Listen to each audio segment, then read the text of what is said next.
আমি আমার রাজ্যের মুখ্যমন্ত্রীকে ছোট্ট একটি এসএমএস দিতে চাই। আপনি এখনও পর্যন্ত অ্যাকশান নেননি কেন?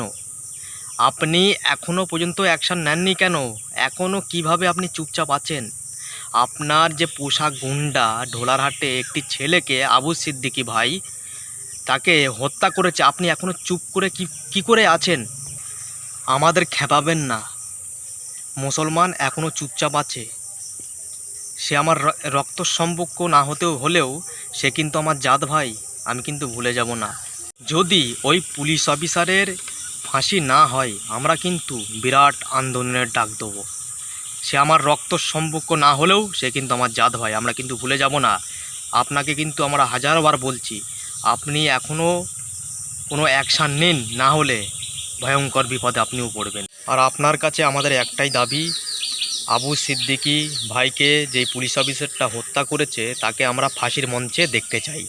কোনো কথা হবে না, তাকে আমরা ফাঁসির মঞ্চে দেখতে চাই। যদি এমনটা না হয়, এ বাংলায় তোড়পাড় চলবে।